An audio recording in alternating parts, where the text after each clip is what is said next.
참으로 은혜로운 말씀이죠. 우리에게 참으로 위로가 되고 힘이 되고 능력이 되는 말씀입니다. 로마서 8장 1절로 2절 말씀. 그러나 우리가 많이 오해하는 말씀 중에 한 구절입니다.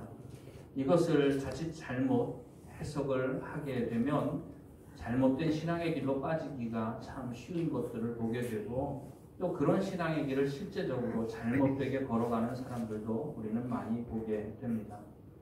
오늘 우리가 읽은 말씀에 보면은 우리 주 예수 그리스도 안에 있는 자라고 하는 표현이 나옵니다. 이제 그리스도 예수 안에 있는 자에게는 결코 정죄함이 없나니.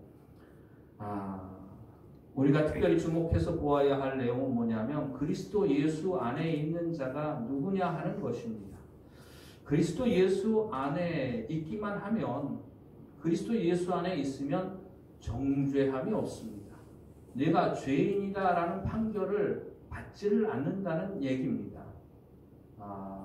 그리고 생명의 성령의 법이 죄와 사망의 법에서 너를 해방하였음이라 라고 2절에 말씀하고 있는데요.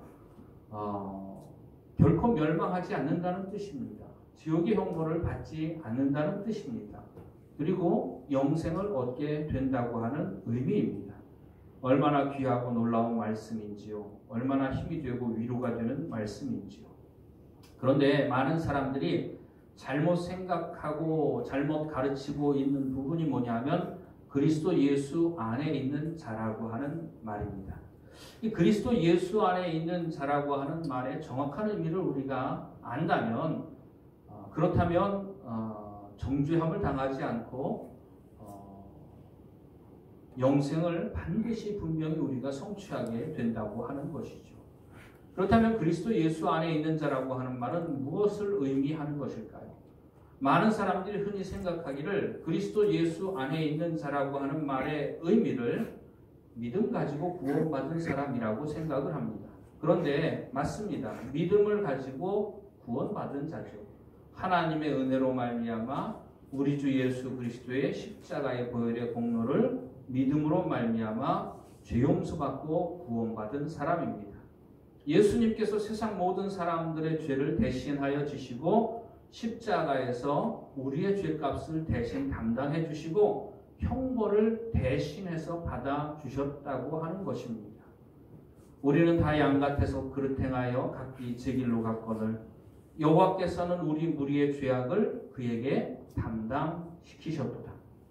우리가 제멋대로 죄를 지으면서 살아온 인생이고 거기에 대해서 정죄를 받아야 됩니다. 유죄 판결을 받아 마땅하죠. 그리고 유죄 판결의 결과로는 영원한 멸망입니다. 지옥의 불꽃의 형벌을 받게 되는 것이죠. 그런데 그 모든 우리의 죄악을 예수님께서 십자가에서 대신하여 담당해 주셨다는 것이죠. 이것을 믿는 순간 예수님께서 나의 죄를 대신하여 형벌을 받아주신 겁니다. 유죄 판결을 받으시고 형벌을 받아주신 것이 나에게 효과로 나타나게 되는 것입니다. 그러므로 예수를 믿는 자마다 죄 용서함을 받게 되는 거죠. 그리고 내가 받아야 할 형벌을 예수님께서 대신하여 받아주셨기 때문에, 십자가에서 대신하여 받아주셨기 때문에 내가 벌을 받지 않는 놀라운 축복이 우리에게 임하게 되는 것입니다. 그것을 그리스도 예수 안에 있는 자라고 하는 의미로 우리가 생각을 합니다. 근데 그건 좁은 의미의 그리스도 예수 안에 있는 자예요. 여기에서 말하는 그리스도 예수 안에 있는 자라고 하는 사실은 우리의 지은 죄가 용서받은 사실뿐만이 아닙니다. 그것보다 더 크고 넓은 의미를 가지고 있는 것이 그리스도 예수 안에 있는 자라고 하는 것입니다. 그렇다면 짧게 설명을 해서 그리스도 예수 안에 있는 자라고 하는 오늘 우리가 읽은 말씀에서 말하는 그 의미의 넓은 의미를 우리가 생각해 보도록 합니다.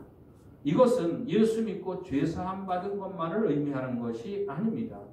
예수 믿고 죄사함 받고 이전에 지었던 모든 죄의 유죄 판결에서 벗어나고 심판받지 않고 형벌을 받지 않게 된 것뿐만이 아니라 그 믿음을 가진 이후에 그의 모든 삶이 성령의 인도하심을 따라서 살아가는 삶입니다. 말하자면 주님께서 내 마음속에서 나를 다스려 주시는 삶을 살게 되는 것입니다. 주의 인도하심을 따라서 살아가는 삶을 살게 되는 것입니다. 그러므로 당연히 성령의 인도하심을 따라 살면 죄를 짓겠어요? 안 짓겠어요? 죄를 짓지 않습니다. 이건 아주 모범적인 의미에서의 죄를 짓지 않는다라고 하는 것입니다. 물론 믿음의 단계에는 큰 믿음을 가진 사람도 있고 아주 작은 믿음을 가진 자도 있는 것을 보게 됩니다. 그래도 믿음은 믿음이죠. 요한 1서에 보면은 그 믿음을 어린아이와 같은 믿음, 청년과 같은 믿음, 아비와 같은 믿음이라고 말을 하고 있죠. 그리고 사도 바울은 고린도 교회에 보내는 편지에서 고린도 교회 성도들을 향하여 육신에 속한 자라고 말하고 있는 것을 보게 됩니다. 분명히 예수를 믿는 사람들이에요. 그런데 육신에 속한 자라고 표현을 하는 것을 보게 됩니다. 여기서 육신에 속한 자라고 하는 말은 그러면서 고린도 교회 안에 시기와 다툼, 분쟁, 당파로 나뉘어져서 서로 싸우고 미워하고 서로 흉보고 분노하고 혈기를 부리는 그 모든 것들이 육신에 속한 자, 그것을 그리스도 안에서 어린아이라고 표현하는 것을 보게 됩니다. 여기서 육신이라고 하는 것을 우리가 흔히 생각할 때에 육체, 몸이라고 생각을 하는데요. 사실은 성경에 나오는 육신이라고 하는 것이 몸을 얘기할 때가 있을 뿐만 아니라 더 여러 군데서는 말하기를 육신적인 사람, 육신적인 생각, 뭐 이런 여러 가지 표현들이 나오는데 이 육신이라고 하는 말은 몸을 얘기하는 게 아니라 우리의 영혼 안에 있는 거룩하지 못한 죄악된 성품을 의미하는 것이 육신이라는 말로 표현이 되어지는 것입니다. 헬라어로는 사르크스라고 하는 말로 표현이 되어지는데요. 육신이란 말은 성경에 나올 때 자세히 보아야 됩니다. 몸을 얘기할 때보다도 우리의 영혼 안에 남아있는 죄악된 영혼의 상태, 죄악된 영혼의 성향, 죄를 따라가고 그렇게 살아가는 그런 영혼의 성향을 의미하는 것이 육신에 속한 자라고 하는 말의 의미라고 하는 것입니다. 다시 오늘 본문으로 돌아와서 그리스도 예수 안에 있는 자는 그렇게 죄 용서 받았을 뿐만이 아니라 이제부터는 그리스도께서 나의 왕이 되시고 나의 주인이 되셔서 나를 인도해 주시는 거예요. 거룩한 성령께서 나에게 갈 길을 밝히 보여주십니다. 내가 무엇을 해야 할지 어디로 가야 할지를 성령께서 세세하게 우리에게 감동을 주시고 가르쳐 주시는 거예요. 무엇이 옳은 것인지 무엇이 잘못된 것인지 무엇이 내가 행해야 할 것인지 내가 무엇을 버려야 할 것인지 무엇을 하나님이 기뻐하시는지 무엇을 하나님이 싫어하시는지를 성령께서 우리 안에 밝히 깨달아 알게 해주시는 것입니다. 그리고 그렇게 우리에게 알게 해주실 뿐만 아니라 우리의 연약함을 아시는 성령께서 우리를 붙잡아 주십니다. 그 길로 걸어갈 수 있도록 힘을 주시고 능력을 주시는 거예요. 사도 바울이 고백한 것처럼 우리는 주님이 주시는 능력 안에서 나는 아무것도 할 수 없는 연약한 존재지만 내게 능력 주시는 자 안에서 내가 모든 것을 할 수 있는 상태로 변화되어진 것입니다. 그러므로 그가 하는 말이나 그가 마음에 품은 생각이나 그가 손이나 발로 행하는 모든 행실들이 다 하나님의 말씀에 순종하는 거룩한 행실, 즉 하나님이 기쁘게 여기시는 선행으로 이 땅에서 행하면서 살아간다고 하는 것입니다. 이런 사람에게는 당연히 정죄가 있어요, 없어요? 예수 믿기 전에 지은 죄에 대한 정죄는 십자가에서 용서받았지만 그리고 난 이후에 구원받고 성령의 인도하심 가운데서 성령께서 밝히 깨닫게 해주신 대로 진리의 길로 생명의 길로 걸어가는 자에게는 정죄가 없는 것이 당연합니다. 왜냐하면 죄를 안 짓기 때문에 정죄가 없습니다. 그리고 그에게는 무엇이 보장됩니까? 바로 영생이 보장되어진다고 하는 것입니다. 이것이 그리스도 예수 안에 있는 자라고 하는 넓은 의미의 그리스도 예수 안에 있는 자이고, 오늘 우리가 읽은 말씀에서는 좁은 의미의 뜻이 아니라 넓은 의미로 그리스도 예수 안에 있는 자라는 말을 사용하고 있는 것을 보게 됩니다. 많은 사람들이 오늘 말씀을 읽을 때에 로마서 1장 1절 2절만 떼어서 읽습니다. 그런데 로마서 1장 1절 2절뿐만이 아니라 그 밑에 나오는 내용들이 로마서 1장 1절과 2절 말씀과 같이 연결된 말씀들이에요. 떼어서 생각할 수 없는 연결된 말씀이고, 그 밑에 기록된 말씀이 그리스도 예수 안에 있는 자에게는 결코 정죄함이 없나니 생명과 성령의 법이 죄와 사망의 법에서 너희를 해방하였음이니라 라는 말을 분명하고 자세하게 설명해주고 있는 것을 보게 됩니다. 그러므로 문맥을 따라서 우리가 읽어야 되는 거예요. 제가 지금 드린 말씀을 기억하면서 로마서 1장 1절 말씀부터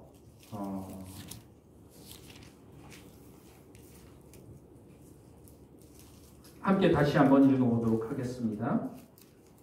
로마서 1장 1절 말씀부터 그리스도 예수 안에 있는 자가 과연 어떠한 자를 의미하는 것인가? 17절 말씀까지 함께 앞뒤 문맥을 생각하면서 의미를 생각하면서 17절 말씀까지 함께 뜻을 생각하면서 봉독하도록 하겠습니다. 시작. 그러므로 이제 그리스도 8장입니다. 8장 1절 말씀부터 로마서 8장 1절 말씀부터 17절 말씀입니다. 함께 봉독합니다. 시작. 그러므로 이제 그리스도 예수 안에 있는 자에게는 결코 정죄함이 없나니 이는 그리스도 예수 안에 있는 생명의 성령의 법이 죄와 사망의 법에서 너를 해방하였습니다. 율법이 육신으로 말미암아 연약하여 할 수 없는 그것을 하나님은 하시나니 곧 죄로 말미암아 자기 아들을 죄 있는 육신의 모양으로 보내어 육신의 죄를 정하사 육신을 따르지 않고 그 영을 따라 행하는 우리에게 율법의 요구가 이루어지게 하려 하심이니라. 육신을 따르는 자는 육신의 일을, 영을 따르는 자는 영의 일을 생각하나니 육신의 생각은 사망이요 영의 생각은 생명과 평안이니라. 육신의 생각은 하나님과 원수가 되나니 이는 하나님의 법에 불복하지 아니할 뿐 아니라 할 수도 없습니다. 육신에 있는 자들은 하나님을 기쁘시게 할 수 없느니라. 만일 너희 속에 하나님의 영이 거하시면 너희가 육신에 있지 아니하고 영에 있나니 누구든지 그리스도의 영이 없으면 그리스도의 사람이 아니라. 또 그리스도께서 너희 안에 계시면 몸은 죄로 말미암아 죽은 것이나 영은 의로 말미암아 살아있는 것이니라. 예수를 죽은 자 가운데서 살리신 이의 영이 너희 안에 거하시면 그리스도 예수를 죽은 자 가운데서 살리신 이가 너희 안에 거하시는 그의 영으로 말미암아 너희 죽을 몸도 살리시리라. 그러므로 형제들아 우리가 빚진 자로 돼 육신에게 져서 육신대로 살 것이 아니니라. 너희가 육신대로 살면 반드시 죽을 것이로되 영으로서 몸의 행실을 죽이면 살리니 무릇 하나님의 영으로 인도함을 받는 사람은 곧 하나님의 아들이라. 너희는 다시 무서워하는 종의 영을 받지 아니하고 양자의 영을 받았으므로 우리가 아빠 아버지라고 부르짖느니라.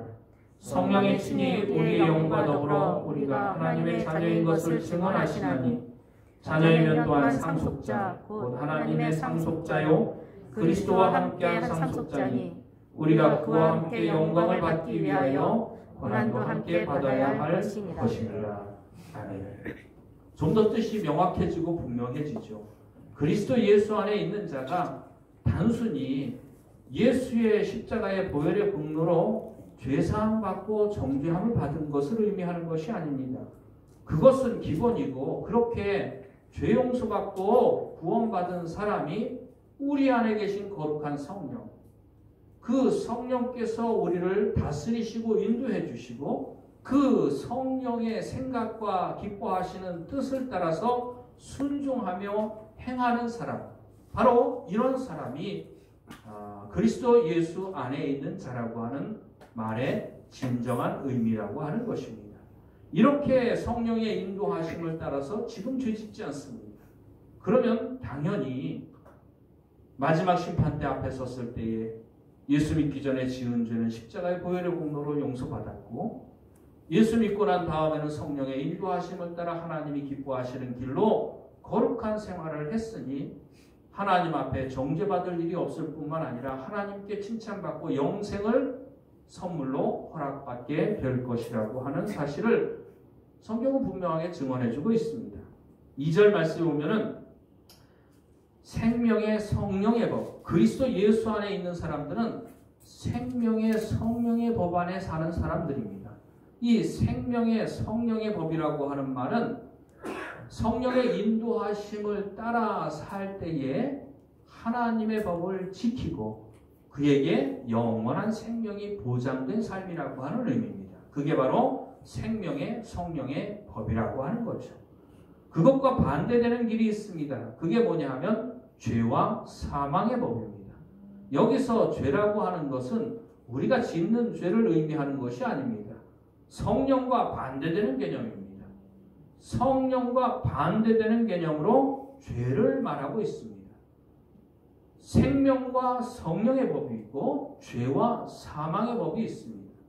생명은 사망과 반대되는 개념이고 성령은 죄와 반대되는 개념입니다.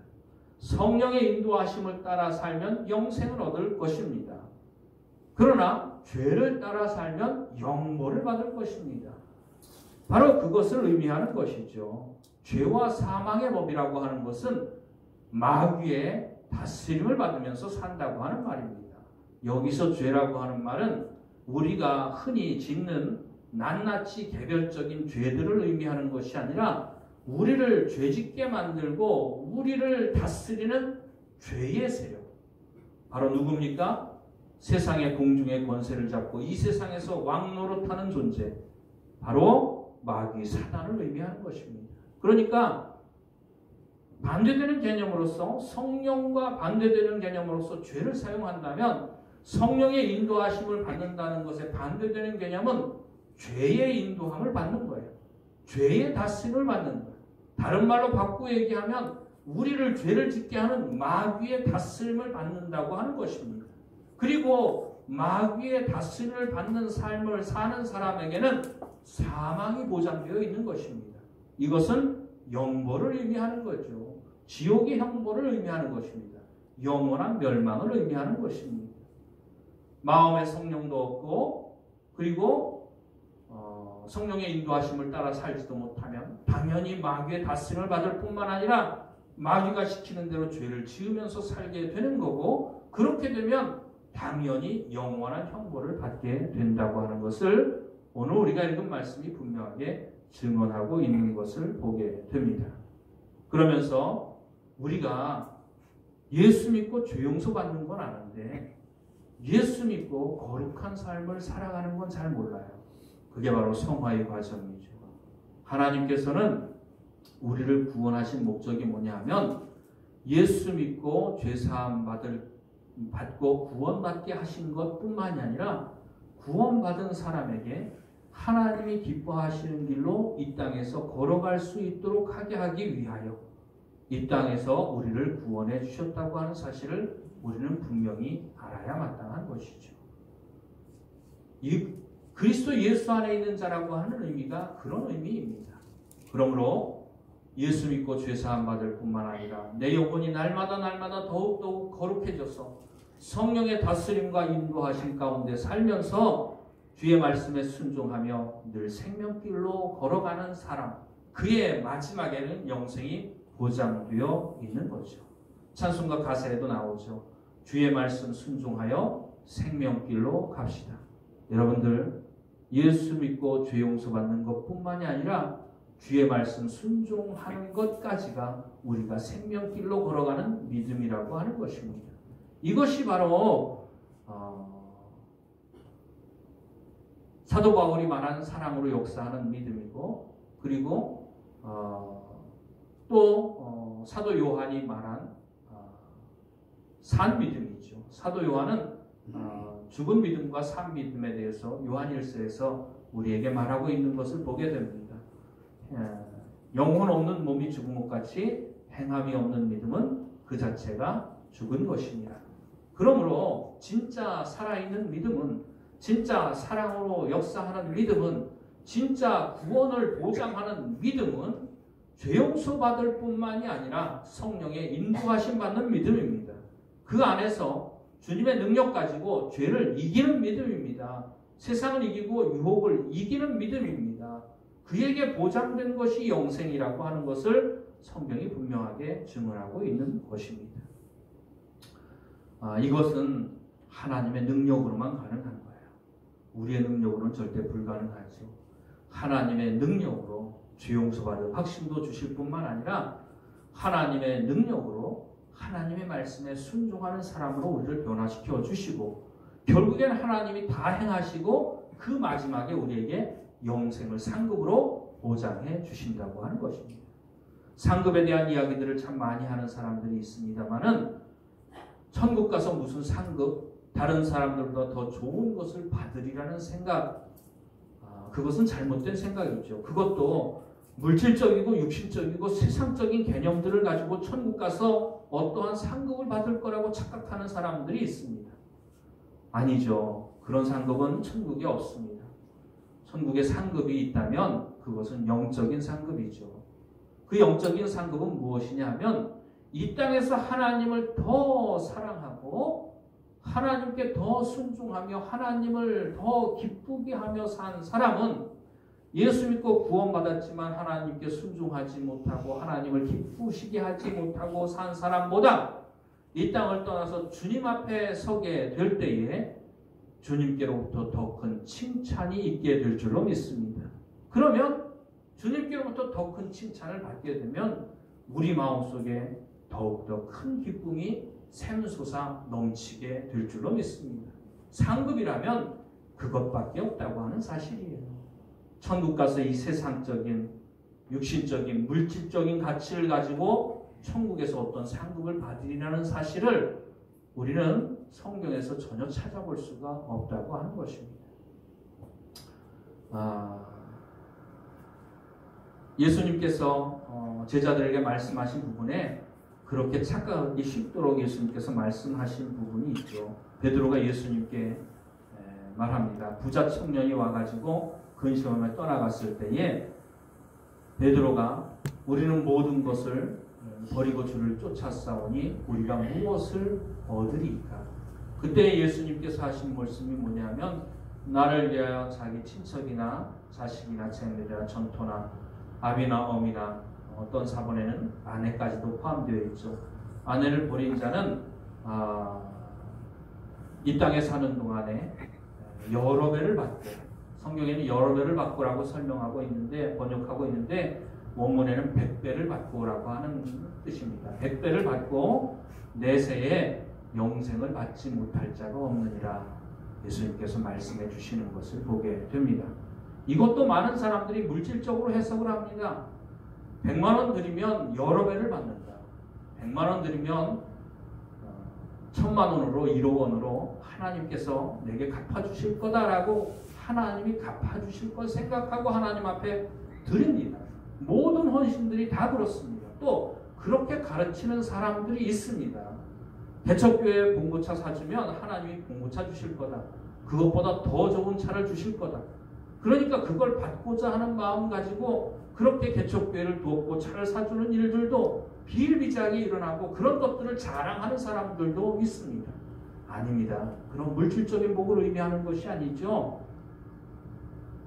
주님을 위하여 이 땅에서 자기 집이나 재물이나 전토나 친척이나 아비나 어미나 아내나 자식을 버린 자는 이 땅에서 여러 배를 받는다는 말은 무슨 뜻이냐 하면 이 땅에서 내가 재물을 모으고 그 재물로 인하여 얻는 기쁨에 비교할 수 없는 하나님께 드린 기쁨을 얻게 해주신다는 의미인 것입니다. 여러분들 받는 것이 더 기쁩니까? 드리는 것이 더 기쁩니까? 받고 드리고 여러 배를 받는 것이 더 기쁩니까? 예수님께서 말씀하셨습니다. 주는 자가 더 복되요 받는 자가 더 복되요?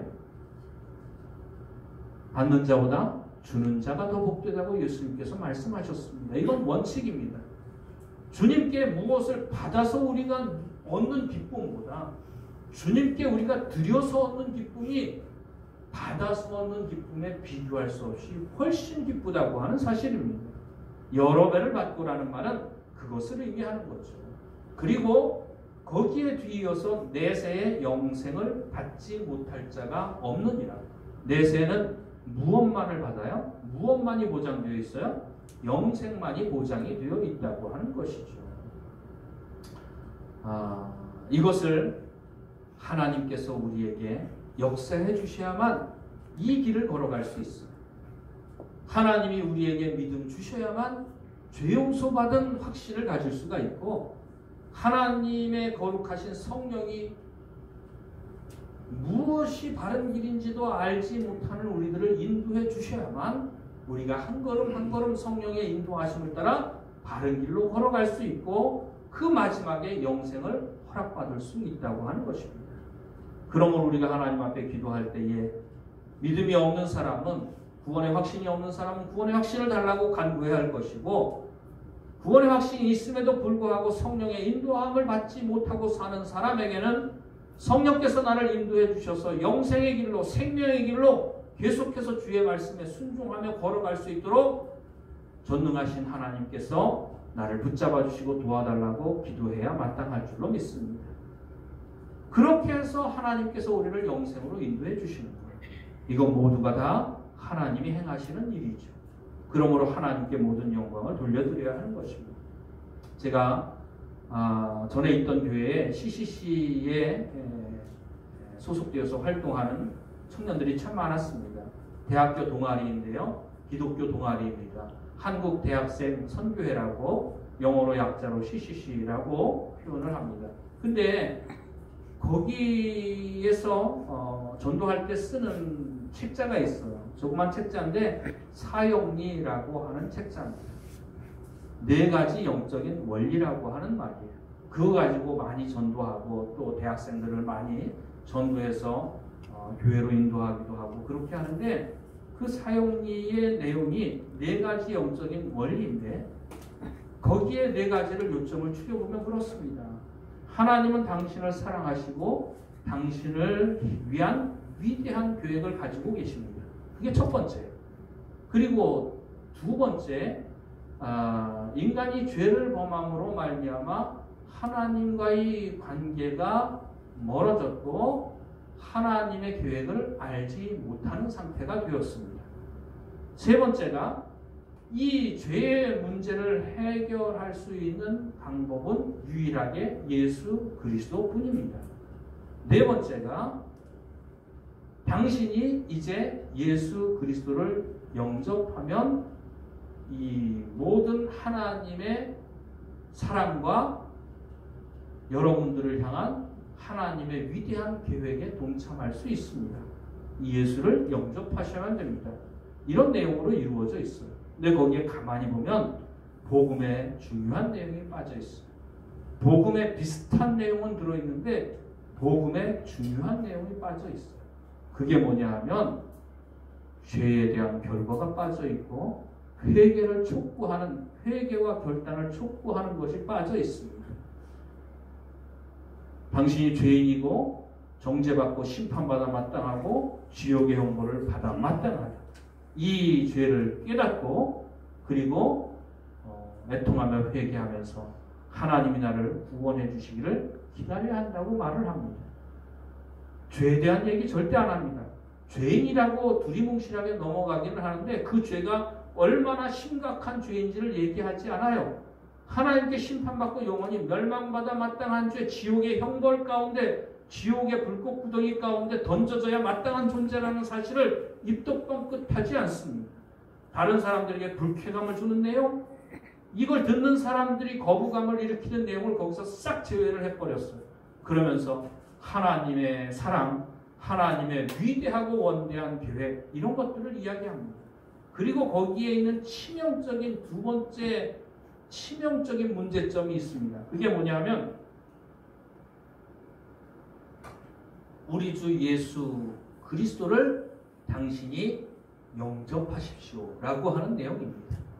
영접하는 자 곧 그 이름을 믿는 자마다 하나님의 자녀가 되는 권세를 주셨나니, 성경에 나오는 말씀이죠. 그리고 옛날에 여러분들이 많이 보셨습니다마는 예수님께서 문 밖에 서서 문을 두드리시는 그런 그림이 있습니다. 성화가 있습니다. 볼지어다 내가 문 밖에서 두드리노니 누구든지 문을 열면 내가 들어가 나는 그로 더불어 먹고 그는 나로 더불어 먹으리라. 그러면서 내 마음의 문을 열어라. 예수님이 들어가실 수 있도록 당신의 마음의 문을 열어라 라고 표현합니다. 이게 바로 예수님을 내 마음속에 모시는 겁니다. 그게 뭐냐 하면 영접이라는 말입니다. 그런데 이 영접이 내 힘으로 할 수 있다고 생각을 해요. 성령의 역사가 아니라 내가 결단하면 내 마음의 문을 여는 거고 예수님을 내가 모셔드리는 겁니다. 그건 뭐냐 하면 구원을 자기 힘으로 이룰 수 있다는 착각입니다. 거기에 두 가지의 치명적인 문제점이 있다고 하는 사실이에요. 문을 여는 건 내가 여는 겁니까? 아닙니다. 주님이 문을 열어주셔야만 되는 겁니다. 완악하게 닫혀있는 내 문을 열어주셔야만 됩니다. 죄를 깨닫게 하는 것도 주님이 깨닫게 해주셔야 되고, 죄를 깨달아도 아파할 줄 모르는 완악한 심령이, 돌과 같이 굳어진 마음이 녹아지고 애통하며 회개할 마음을 갖게 하시는 것도 주님이 하셔야 되는 겁니다.